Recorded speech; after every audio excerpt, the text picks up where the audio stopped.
So at this time, I present Mr. Anthony Dixon from LA County Fire Department, who is still excited to work for a fire department as he was, 32 years ago. So at this time, put your hands together for Mr. Anthony Dixon.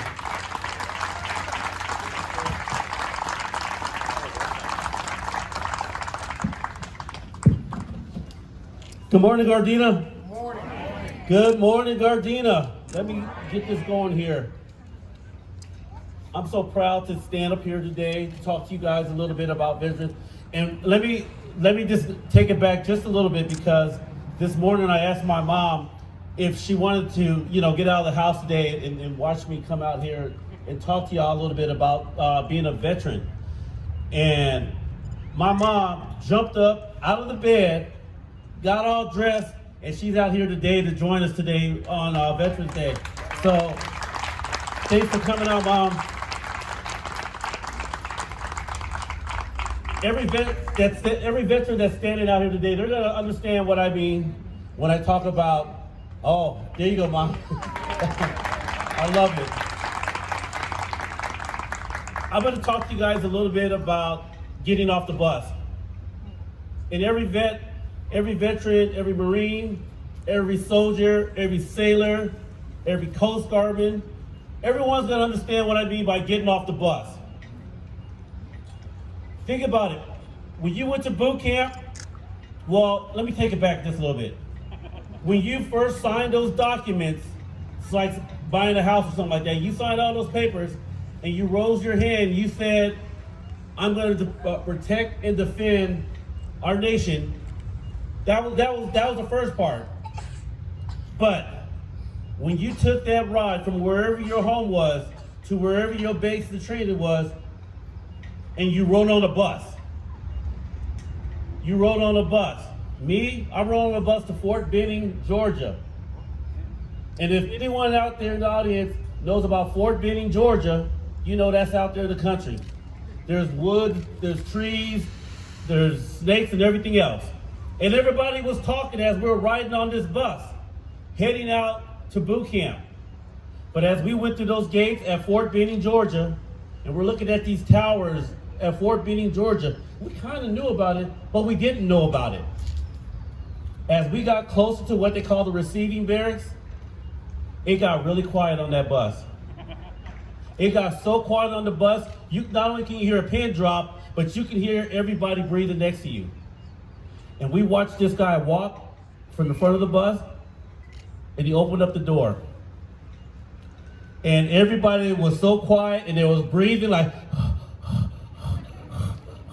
and when this man came into the bus, and he looked at everyone, he said, I'm gonna give you 1 minute to get out of this bus and line up on that line. From that time when we stepped off of that bus and we put our foot down, that's when the transformation started.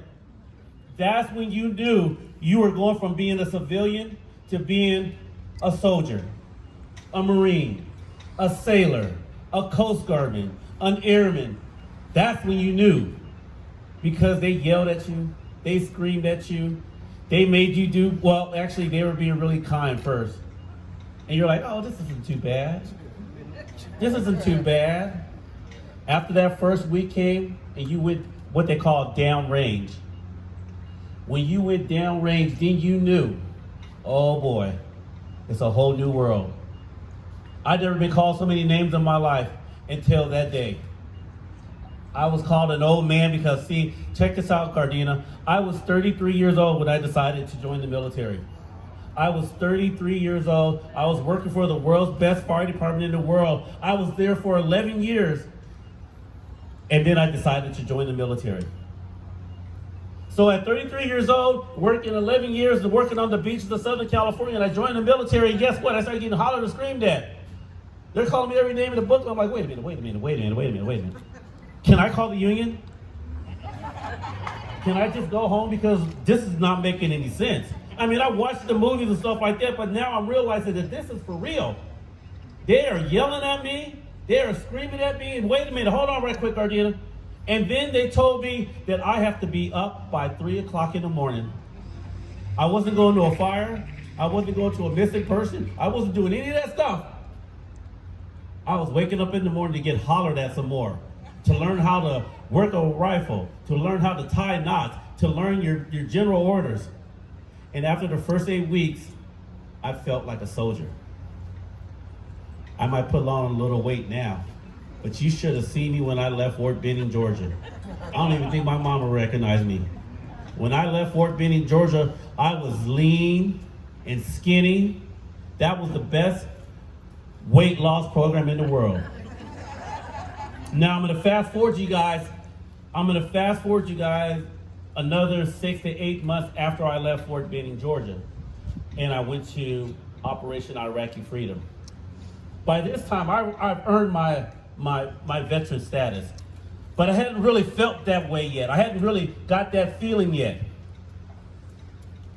Oh, but let me tell you, when they called me up and they said, you're on your way to Iraq, Operation Iraqi Freedom, I said, excuse me, what? They said, yeah, we're sending you to war. And I said, wait. I've only, put this on a movie. I've only watched this. You mean you're actually gonna send me to war? And they're like, oh yeah. Not only are you going to war, but you're gonna be there for 18 months. 18 months, Gardena. So I got there. I got into a few firefights. Got hit by a couple of roadside bombs. My mom used to always say, don't do this, don't do that. Don't talk to any of these people. When you see this in the road, drive that way. You want to listen to your mom, but at the same side, I have to realize that there's other people I gotta listen to also.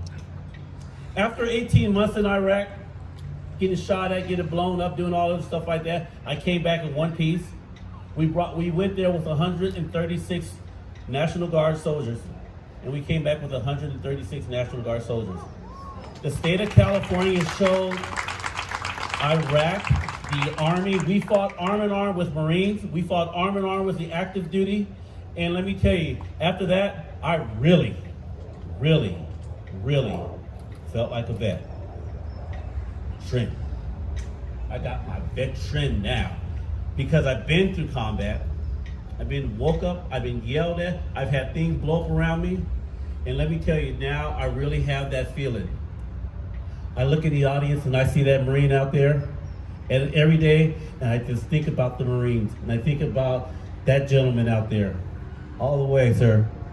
I just think about everybody who served before me, everybody who's put on that uniform and sacrificed.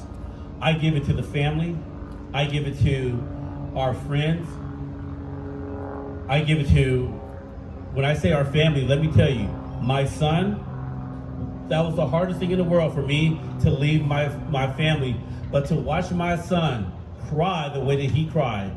He's never cried that hard when he got a spanking. He was crying so hard. I gave him my ring, the ring that I got when I graduated boot camp. And he looked at me and he goes, no, Daddy, you take it, you keep it, but you gotta bring it back to me. I was absolutely determined to bring that ring back to him. I was determined. So when I talk about getting off the bus and thinking about everything that I have been through, sometimes we got to get off the bus to realize that we are in a great nation. Sometimes we're divided in so many different ways because we love our country, we love our nation, and it's not about a political stance or anything else like this. This is about those flags that fly, those people that lost their lives, and we should just remember a day like today, Memorial Day, 9/11, and let's just be proud of where we stand. The land of the free and the home of the brave. When you see a veteran today, shake his hand, give him a fist bump.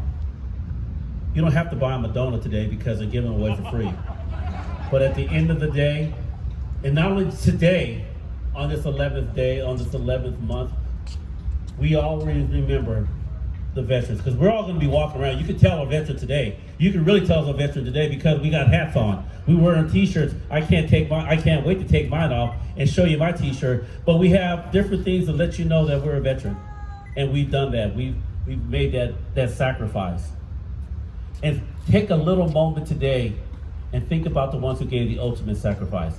And before I get off this stage, the step, or wherever, or on top of this podium, I want to look out to the young people wearing those uniforms because y'all remind me of me when I was a young Sea Cadet, a young Navy explorer, and I had to make a decision. Do I become a fire explorer or do I stay in the Sea Cadet thing?